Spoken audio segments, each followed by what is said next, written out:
Ambassador Hardeep Singh Puri, and I insist on calling you Ambassador first. Thank you very much, Ambassador Puri. Thank you very much for having me here today. And I have no difficulty in you calling me an ambassador or whatever you like. Certainly, I've been an ambassador longer than I've been a minister. Thank you. You started with the G20 and then you fast forwarded to rethinking fuel. So I'll spend a minute or two or three, if you permit, sure, to talk about G20, and then I will come to fossil fuel transition, rethinking fuel. First and foremost, I think in every discussion, the context is most important. And the G20 presidency of India came at a time when the world was facing multiple crises. The G20 itself was born in a moment of crisis. In 2008, when there was a world financial and economic crisis, the global institutions did not know how to deal with that crisis. So they elevated the G20, which was a grouping at the level of finance ministers, and made it into a summit-level group.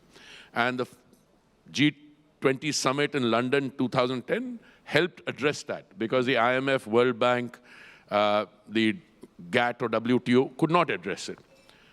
But the G20 presidency of India is taking place when the world is facing three crises. Beech mein, there wasn't that kind of turbulence. You've got three crises: fuel, food, and fertilizer. But I think the interesting thing is, India, during this period, not only now of course, we are on the moon and over the moon, but India's figures generally are looking very, very impressive. And if you give me time later, I'd like to reel off what was the situation in 2014 and what is the situation now, 9 years later. And that adds to an overall spirit of elation. Mm-hmm. How about now? We can begin now. You can tell us. Well, I can tell you, I'll be very happy. I've been doing some research in the morning before I came here. So there are things that you know and there are things which you don't know. Foreign direct investment and FDI will take place when the foreign direct investor, who's a private entity, feels that there is economic opportunity. You're looking at an average of 22 billion. Today, you're looking at an average of 46 billion per annum. Mutual fund investment, 2013 was 100 billion. Today, it's 500 billion. The electrification of railways, 2013 was 4,100 kilometers. Today, it's 28,100 kilometers. The corporate tax rate then was 33.9%. Now it's down to 22%. Retail or RBI, CPI inflation, 10% down in last year, not even this year, down to 4.7%. Direct benefit transfer, money that you transfer to the beneficiaries of all our schemes. It's very interesting. From 0.89 billion, that's less than 1 billion, now it's 32 billion. Then I give you national highways. 2014 में 25,700 kilometre थी, आज 53,700 kilometre. Airport 74 थे, आज 178 है, 148. Digital transactions as a percentage of GDP. Now this I find most impressive. 2016 में 4.4%. Today 76.1%. Number of IITs which we had 2014 में 16 थी, 2023 में 23 है. Number of IIMs 2014 में 13 थी, आज 20 है.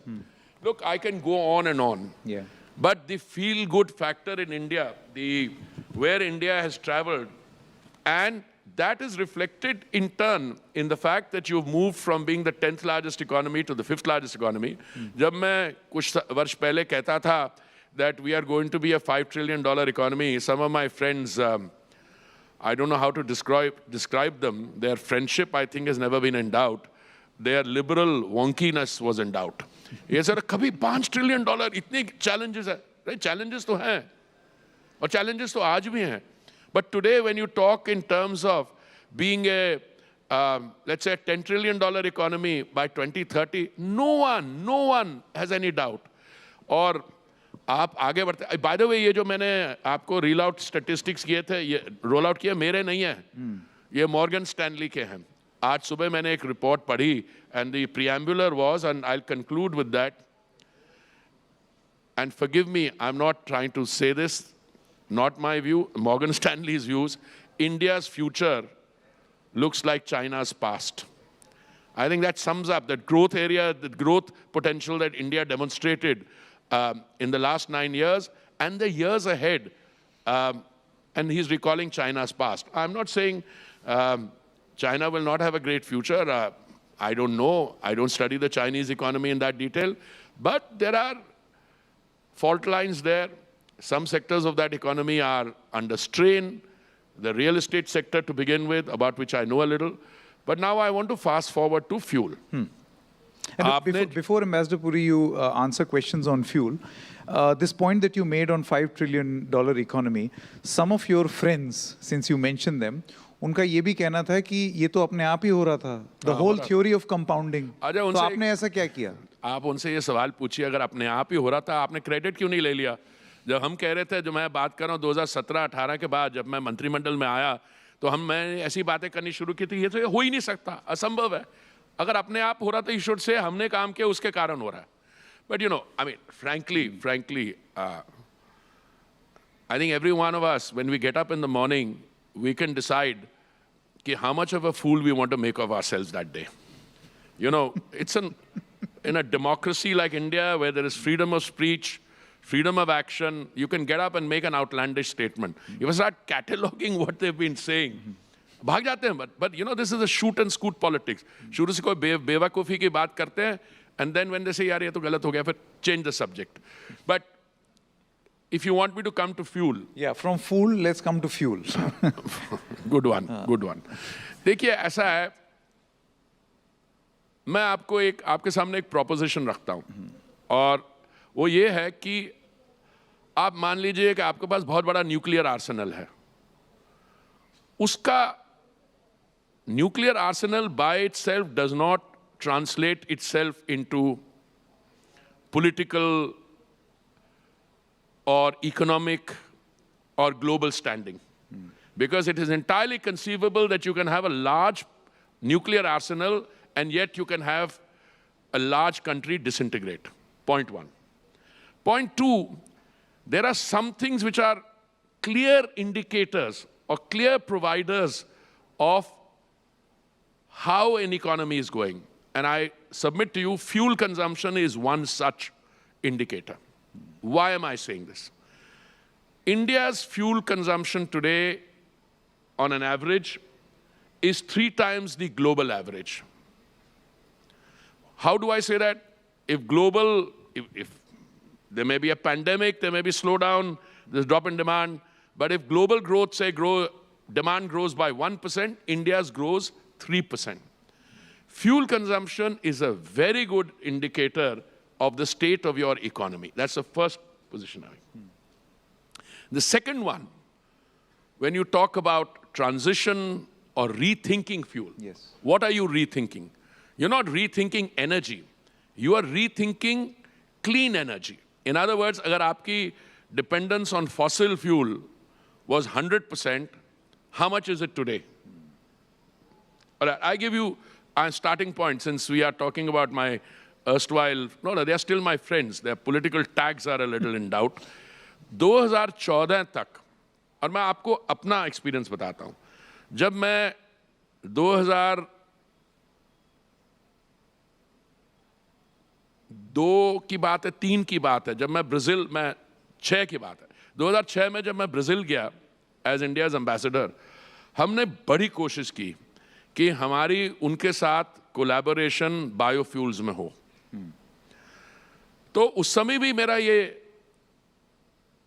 मेरी पोजीशन थी और आज भी है कि आप किसी चीज को में सफलता अगर लाना चाहते हैं तो पहले आप जो आपकी नीति है, पॉलिसी है, उसको सही तरीके से लाइए. So when mister Pawar was the I think agriculture minister, and you know he has a very firm grounding in the sugar politics and so on. उस समय एक निर्णय लिया गया कि हमारी 10 स्टेट्स और यूनियन टेरिटरीज में हम 5% बायोफ्यूल्स ब्लेंडिंग करेंगे और पूरा दम लगा लिया। जब हम 2014 तक पहुंचे, so I think the amount of biofuels we were blending was what 1.5% or little less or little more. So what went wrong in those years? I'm talking about 2006 to 2014, and what went right after 2014 onwards? Well, I'll fast forward. We were around 1.5% in 2014. Today, we are blending, I think, 12% or thereabouts. Yeah, 11.7% to be precise. 11.7% is what we are doing now. We have a 12% target, I think, till the end of the year. So we are on that 12% thing. But there's another target, and that target is that we wanted to do 20% blending by 2030. And the Honorable Prime Minister has brought that forward to 2025. अच्छा, मैं आपको एक figure देता हूँ। जब हमने 10% blending की, और ये 10% ब्लेंडिंग का हमारा टारगेट था नवंबर 2022 तक, और हमने 5 महीने टारगेट डेट से पहले कर ली। जब हमने 10% ब्लेंडिंग की, तो हमारी saving on the import bill was 41,000 crore, और 41,000 करोड़ जो हमने बचाया, हमने 42,000 करोड़ अपने फार्मर्स को दिया। अगर हम 20% blending करते हैं, which is around the corner. So what will be the saving on this thing? You can calculate based on then prevailing international price. But that's not my point. It's not the amount of money you're saving. Please look at the boost that agriculture receives as a result of biofuel. So you're rethinking fuel, you're also providing a boost to your agriculture. And now I want to go forward, because I'm sure you don't want to take all the time on fuels, but before we move beyond fuels, एक सवाल, ये जो blending की आप बात कर रहे हैं उसी से जुड़ी हुई है. For a lay person who's driving his car, उसका पहले आपने बताया 1.53% blending थी, मतलब पेट्रोल में इतना इथेनॉल, वो बढ़ा करके 11.7% कर दिया. Now you've set a target of 20. By 2025 this will also happen. एक कंसर्न ये आता है कि मेरी गाड़ी में पेट्रोल की जगह ये मिक्स क्या चीज आ रही है, and is it safe? देखिए, so while you save money, that's a different thing, but is it, how do you convince people that this is right? No, I don't need to convince people. The convincing is taking place on its own. Technical studies had shown कि आपकी अगर biofuel blending 20% होती है, तो आपको गाड़ी के engine में कोई पार्ट्स में कोई बदलाव करने की ज़रूरत नहीं है, उसमें कोई कोरोजन ज़्यादा नहीं होगी, कुछ ऐसा नहीं. This was the conventional thinking, and I make this submission to you. उस थिंकिंग के कारण हमारा माइंड सेट भी वो 20% पे रुक गया. जब मैं नया पेट्रोलियम और नेचुरल गैस विभाग से जुड़ा, बात कर रहा हूँ मैं जुलाई 2021 में, तो मुझसे एक बहुत सीनियर हमारे कॉलीग, उनसे पूछा ये आप 20% पे क्यों रुके हुए हैं? तो मैंने एक्सप्लेनेशन ये दिया कि ये टेक्निकली ऑटोमोबाइल एसोसिएशन, क्या नाम है, SIAM, society of Indian automobile manufacturers, they are used to engines which are doing very well. They're all, God bless them, making enough money. तो उनसे बात हुई, तो उन्होंने कहा कि अच्छा 20% तक तो चल जाएगा, पर उसके आगे नहीं. तो मैंने उनसे कहा, जब मैं ब्राज़ील में पोस्टेड था, मैं राजदूत था ब्राज़ील में, तो उस समय ब्राज़ील में तो आप पेट्रोल पंप में जाके, और depending on the price of petrol and ethanol in a day, और on board you can take a decision. अगर मान लीजिए पेट्रोल का दाम नीचे, आप तय करिए कि आप 100% पेट्रोल डलवा लेते हैं. अगर उसका एथेनॉल का दाम बहुत कम है, तो आप 100% एथेनॉल डलवा लेती है. But those cars are manufactured to those specification. हमने जब इस पे एक्सपेरिमेंट किया, तो हमें बिल्कुल क्लियर था कि 20% तक कोई प्रॉब्लम नहीं है. तो हमने शायद अप्रैल इस साल, if I memory serves me right, we started introducing what is called E20, or E20 is 20% blended fuel.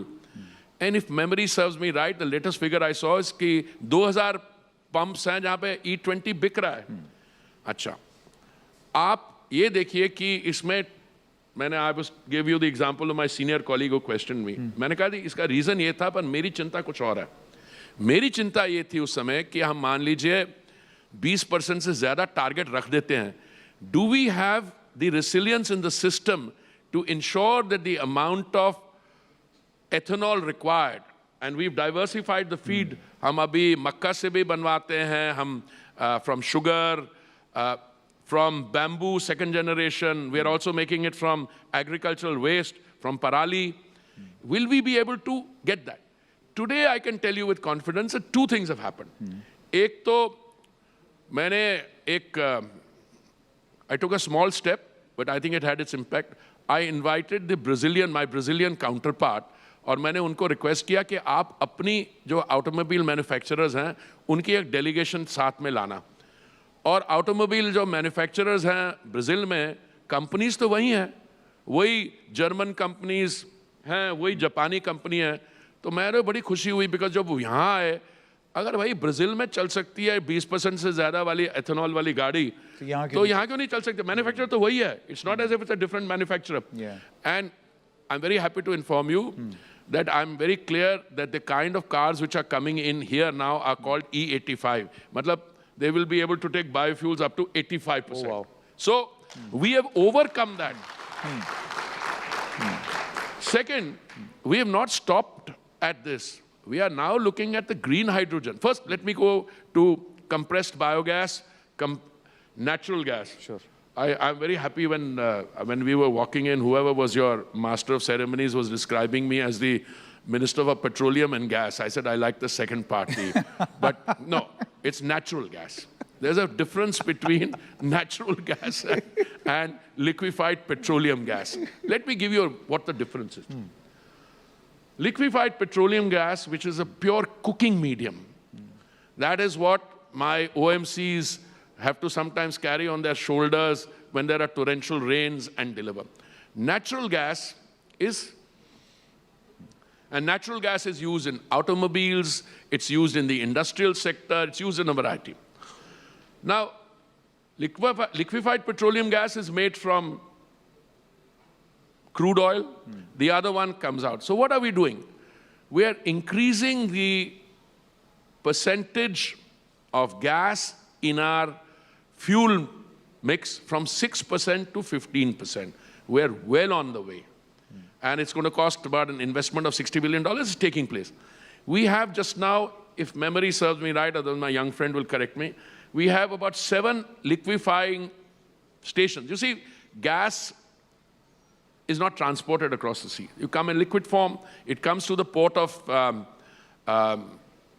arrival, there it is gasified, then it comes through a pipeline. So what have we done on the pipeline? That's very important. 2014 में हमारी total pipeline जो देश में थी 14,500 kilometre थी. हमारा target है 33,000 kilometre से ज़्यादा. आज with great pride I tell you, the country has already achieved about 23,000 kilometers. And we will take it from 23,000 kilometers to 33,000 kilometers. So natural gas usage in the economy will go up. When I meet with my explorers, I had a delegation from outside last night. I took a review of this thing. I think gas production in the last 2 years has gone up by 18-20%. So we are trying to increase gas domestic production. Unlike crude oil, where we are dependent on imports to about 80% or so, in the case of natural gas, we are 50% or so. Now, लेकिन Ambassador Puri, natural gas के लिए, for instance, let's talk about its use as a piped natural gas. It requires infrastructure. मैं अगर चाहूँ भी इस्तेमाल करना, अगर मेरे घर तक पाइप नहीं आ रही है, so that may be a problem. I'll have to depend on LPG. So in terms of that penetration, are we? No, I think 98% तो पहुँच गई है. But वो problem क्या है मैं बताता हूँ. Pipeline is covering 98% of the geographical area. Difficulty क्या है? Last mile connectivity है. और मैं किसी के निंदा नहीं करना चाहता हूँ. Last of all मेरी अपने constituents की. ऐसा है कि अगर आप लीजिए ये पाइप यहाँ से ले जाते हैं किसी अर्बन सेंटर में और वहाँ पे एक हाई राइज बिल्डिंग है, वहाँ तो बड़ा आसान है, एक कनेक्शन दो और 300 कंज्यूमर सेटिस्फाई हो गए. पर जहाँ आपकी जनसंख्या जो है वो डिस्पर्स्ड है, जहाँ आपकी पॉपुलेशन जो है वो एक घर है और अगला वाला 4 किलोमीटर दूर है, 6 किलोमीटर दूर है, तो कुछ वो उसमें देरी हो रही है. But I think the figures are very impressive. I think geographically we've already covered 98% of the area. But I think the more important thing is I need to get the CNG there because it's much cheaper than liquefied petroleum gas. So rest assured, I'm fighting all the time with the fighting, not individuals, fighting the bottlenecks. Because you've laid out a CGD pipeline, you've laid down other things, but things, believe me, the progress is fantastic. By the way, all the connections are going up. जो LPG connection थे वो 2014 में शायद 14 करोड़ थे, वो आज 33 करोड़ हैं. और इसमें भी CNG 25 लाख थे, वो 1 करोड़ से ऊपर आ गए हैं. पर my idea is to increase the total number of users much more. Correct. So you will have a situation where people will have the piped gas coming in. They will also hopefully buy my solar cooker, do other things. So you're rethinking fuel. But we don't stop here. But I think the fuel of the future really is green hydrogen. ये मान के चलिए fossil fuel तो इतना सा जितना भी है, आज से 10, 15, 20 साल के बाद people will just not want to use it. Why? Because alternates will be available. What does green hydrogen require? Green hydrogen requires two things. One is a capacity कि आप green energy जो solar energy है उसको, और हमने ये demonstrate किया, पहले 25 सेंट पर यूनिट थी, आज हम उसको गिरवा के 3 सेंट पर यूनिट पर ले आए हैं. और you need electrolyzers. And today, I can tell you that we have within the country every possible conceivable electrolyzer manufacturer in the world is tied up here. Why? Because green hydrogen will succeed where you have domestic demand, you have domestic production and domestic consumption. इसलिए मैं, again, I'm not trying to criticize anyone. Green hydrogen will succeed in India. But if you tell me that you can make green hydrogen in some desert 10,000 kilometers away and then transport it, no. A gas does not lend itself to transportation. I mean, you can, but it's a very costly business. What you can transport and export, which Indian companies are doing now, is green ammonia. So today, green hydrogen, अगले कुछ दिनों में I'm looking at different possibilities. The fuel cell. Now you've got cars which are coming in, very strong rollout of electric vehicles. You've got cars which are coming in which are in hybrid mode, those which are using the fuel cell. One of my companies has been, IOCL has been after me कि एक वो बड़ी hydrogen बस है, उस पर करना चाहिए. देखिए, इसमें कोई सीक्वेंशियलिटी नहीं होगी कि आज तक हम ये यूज करेंगे, अगले दिन ये सब इकट्ठा चलेगा. But I think by the time we reach 2025 we will have a very interesting situation.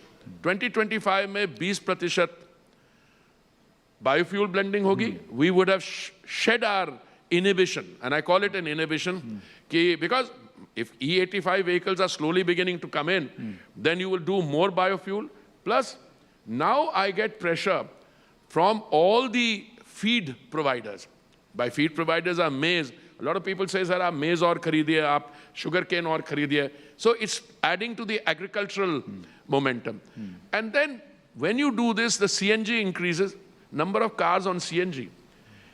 When the CNG prices went up, I was very worried. I said, I hope the automobile manufacturers don't hold back. But no, they are quite happy in now rolling out more and more CNG cars.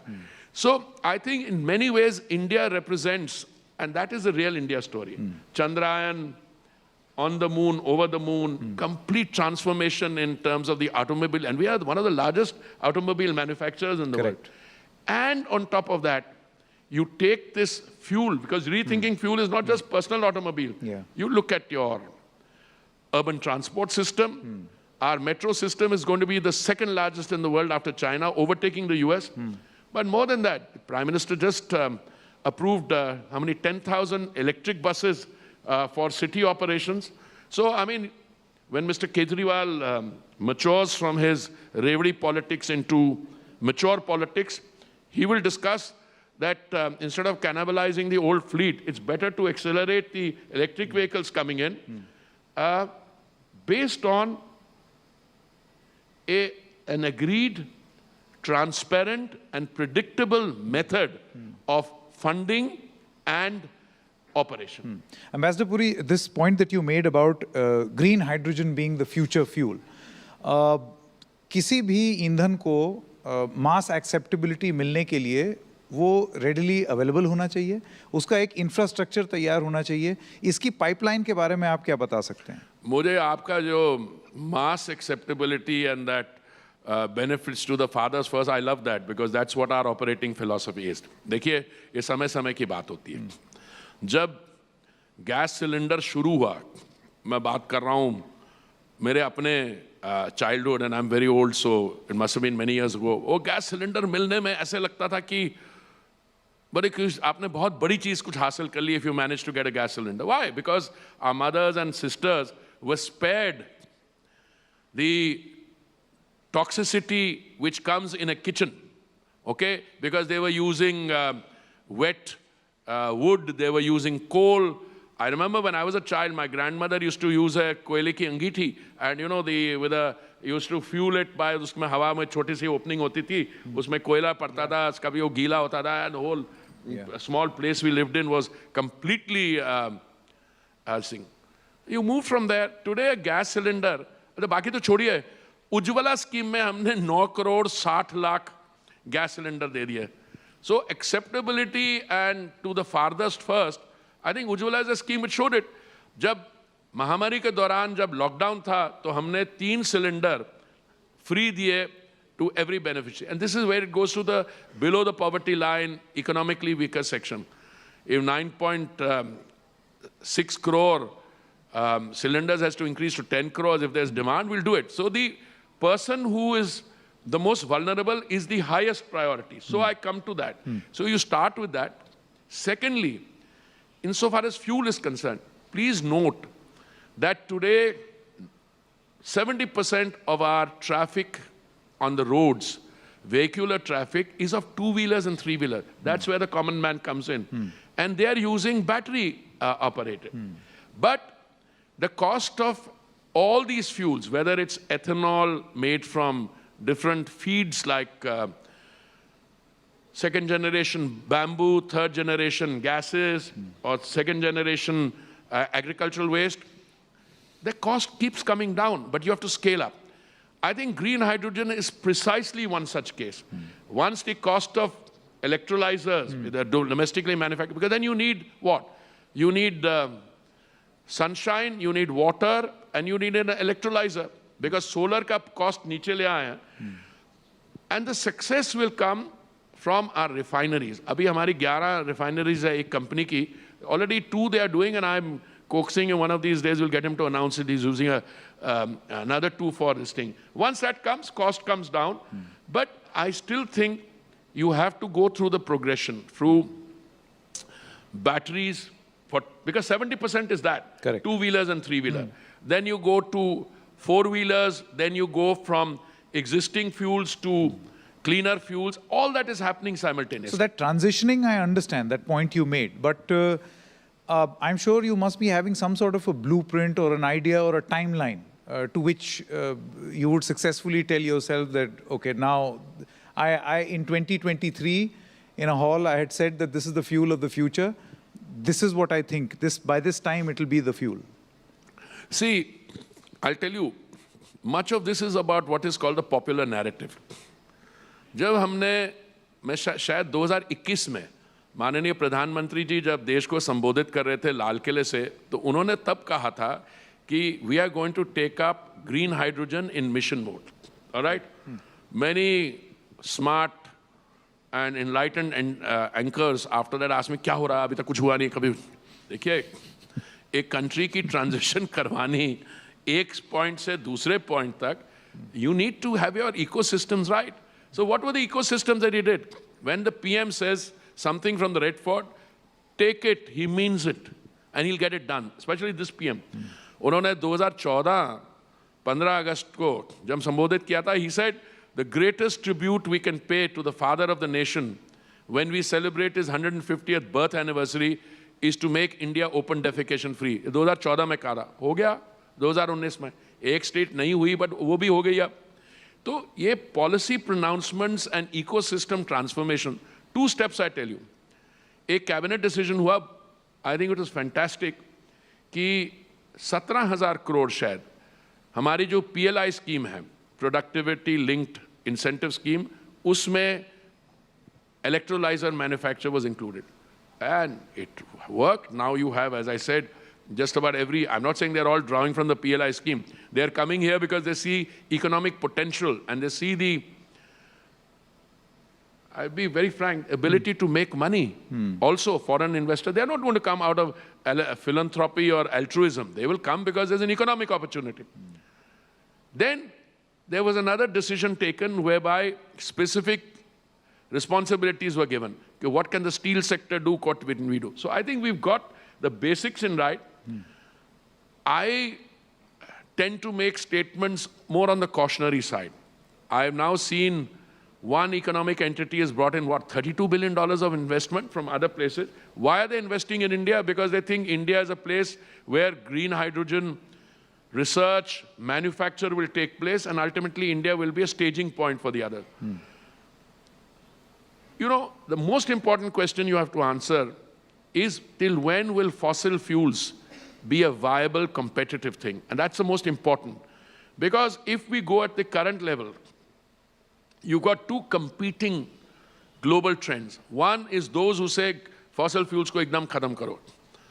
Bhai, agar aap fossil fuels ko khatam karna chahte ho, and you want only green energy, then you must make the investment in the green energy. Because there's no point telling a guy who can buy a liter of petrol for, say, 85 rupees in a BJP ruled state and 108 in a non-BJP ruled state, कि आप ये मत खरीदिए, आप green hydrogen पे खरीदिए, where the corresponding cost is twice.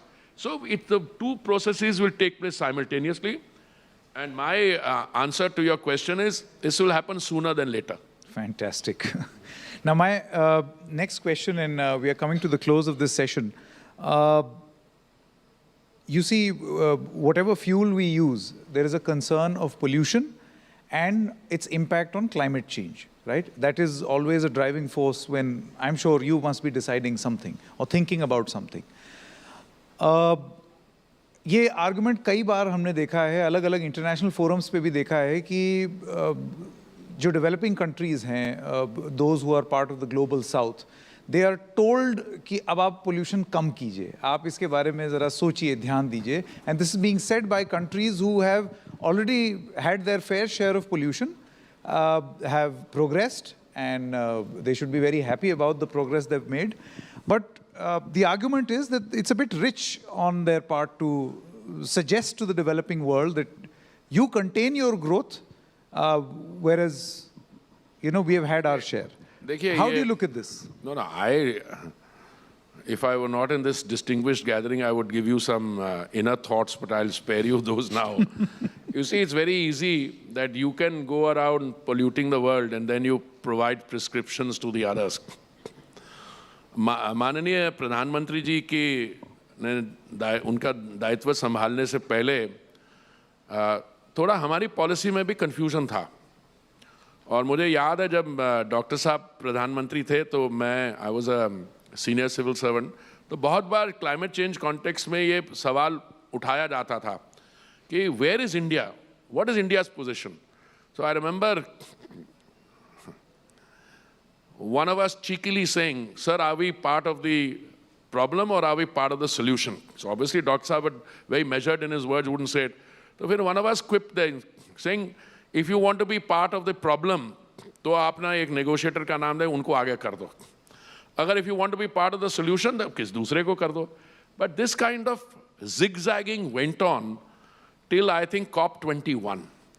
जब COP21 की meeting Paris में हुई थी, I think our Prime Minister took a decisive step and a very bold step. He said, ये mutual recrimination तो चलता रहेगा कि ये pollution कर रहे हैं, ये कर रहे हैं pollution, ये कर रहे हैं. अरे भाई, तो कोई आपसे पूछेगा आप भी तो pollution कर रहे हैं. कहने नहीं, पर मेरी per capita emission जो है इनसे 1/10 है. Is that an argument for you to go on thing? So I think the PM took a very mature, bold step, saying we can go on talking about common but differentiated responsibility. We can go on reminding them that they are the polluters. But meanwhile, we've got to take action. And he took the action. He said, we will take action on our own because we have to save our own. I mean, the state of the country which you hand to your children or the next generation cannot be progressively getting worse from what you inherited. So he took that decision.